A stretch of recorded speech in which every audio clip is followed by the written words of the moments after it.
What's going on, everybody? Mortem here, this time bringing you my 5 most anticipated games for the back half of 2024. Following all of the announcements and things at the early June gaming showcases, including things like the Xbox Showcase and Summer Game Fest, etc., I thought it would be a fun time to talk about what I'm most excited for in the back half of this year, though unfortunately a lot of those shows didn't provide release dates that I was hoping for. In the case of some of these games, though not every game on this list was actually at those events. But unfortunately, that means that a lot of these simply don't have release dates, which at this point means they're probably coming like November, December if we're being real. What's more though, as this is my most anticipated games, it is inherently very biased, and given that I love RPGs, CRPGs in particular, games in that vein tend to be more up my alley than anything else, which is why you'll find the absence of a lot of third-person open world type stuff. But even then, as these games are unreleased, their overall quality, either good or bad, is certainly up for debate. So while I am looking forward to them, which means I'm certainly going to review them, if they wind up being underwhelming or I don't think they're worth the price, etc., then I will still give them the appropriate review, which I think has been most recently highlighted by something like Dragon's Dogma 2, which I was extremely excited for, as I really enjoyed the first game, only to be let down by its implementation for the sequel. But with all of that said, let's actually dive into this thing. So first and foremost, at the bottom of the list, I have the one that I think has the most potential to be pushed out of 2024, which is actually New Arc Line. If you're unfamiliar with this title, this is actually an upcoming steampunk meets magic style of CRPG, somewhat in the vein of Arcanum, which it is very obviously inspired by. Now, back in April, we got a big story trailer for this, and they announced their release window of 2024, and we also got a whole host of other details like playable races, a look at some combat and gameplay, and just things like that in general. But I think the combination of magic and that sort of industrial revolution era has always been really fascinating, especially when they put those two things at odds. And at least from what I've seen about this game, it certainly seems like they understand what made Arcanum such a compelling title, and I hope the game manages to live up to its lofty goals, let's say.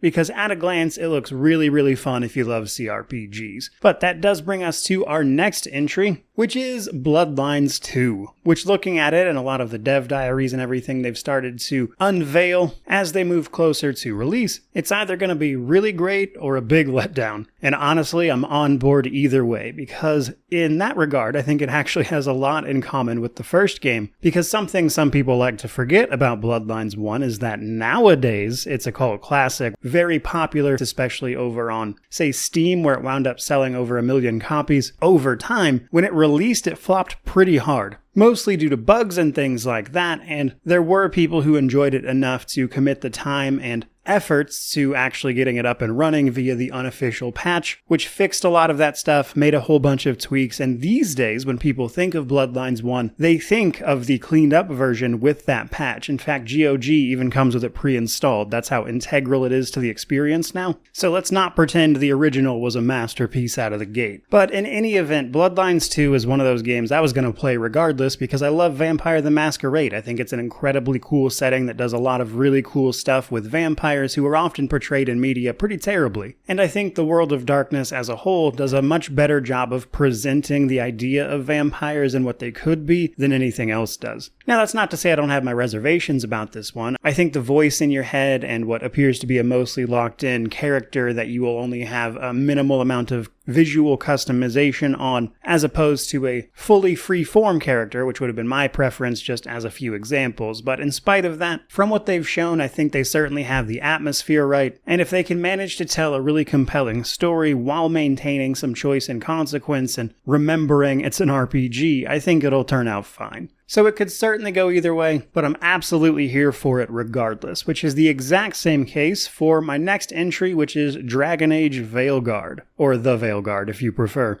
A game already fairly controversial thanks to some of the changes it continues to make. It looks like they are really pushing their way towards the action side of things, and while developers have come out and said that they are still maintaining elements of tactics, especially on the game's higher difficulties in a recent QA, it's no secret that this game looks quite a bit different than the previous Dragon Ages, and honestly every entry in the Dragon Age series continues to look different from its predecessors, which in combination with changes to game mechanics like the original being playing a CRPG, with every entry afterwards moving farther away from that, you're bound to have some divided opinions. But speaking for myself, a guy who is quite literally known for playing a metric ton of CRPGs, in fact, I built most of this channel off of it, tactics and exceptional combat and stuff is just never what I would have equated to Dragon Age specifically. What I've always loved about these games is the stories and the lore. I think the lore of Dragon Age is incredible. Because even looking back at a game like Origins, which everyone loves, that was already a very trimmed down console-friendly CRPG. In fact, it was made at a time when the genre was all but dead before being reignited by Kickstarters a few years later. So this idea that Origins was somehow this pillar of what CRPGs are all about is nonsense. In fact, I think Final Fantasy XII, which released a few years before Dragon Age Origins, despite being a JRPG in a different genre, had a better tactics and combat system than Origins did. My point being that while I want those things to be fun, and I hope they're good, if I'm being honest, they're just never the reason I've played these games. I play them because I love the story, the characters, and the lore, and Veilguard, if it can deliver on that front, I will very likely still have a great time with it, even if I have to note in my review that the game mechanics aren't that great, which I mean hopefully they will be great, but obviously I won't know that until it's in my hands and I've played it for myself. And this new direction might be good and it might be bad, but as always that's a decision I'll make for myself and it will be reflected in my review of that game when the time comes.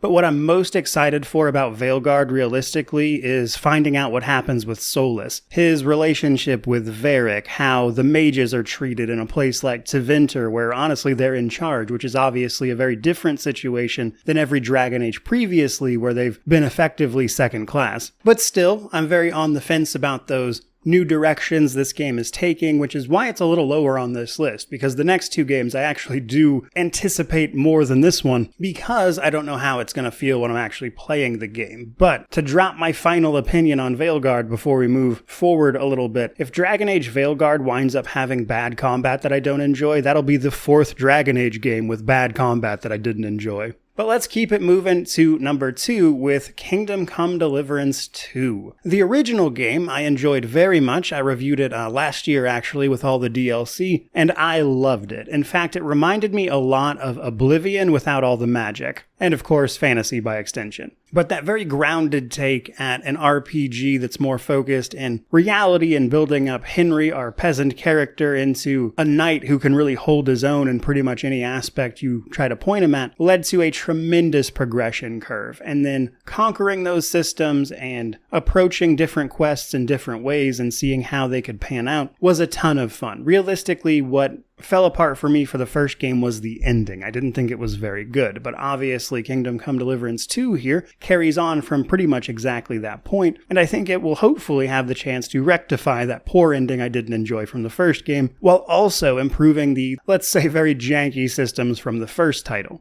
And while jank has never stopped me from enjoying a game, it was very real, and if they can clean a lot of that up while at the same time expanding upon the systems in the first game, like they've shown in some of their trailers and talked about how they're trying to make things like the justice system even more interactable, as the first game had a whole bunch of systems that decided how individual characters would perceive you, like even how beat up your clothes were, that type of thing, exactly what you were wearing. So if the sequel can take those systems, expand upon them, make them work and feel a little better while at the same time improving combat and making that an even more enjoyable experience, which certainly seems to be their key points of focus from the reveals that they've given, then I think this game could knock it out of the park. I think it actually has potential to be Game of the Year, but we will see how that pans out. Because realistically, it's only number 2 on this list, and my absolute number 1 most anticipated game for the back half of this year is Avowed. It's no secret that I really love a lot of Obsidian's work. I've reviewed almost every game they've put out, with a couple of exceptions.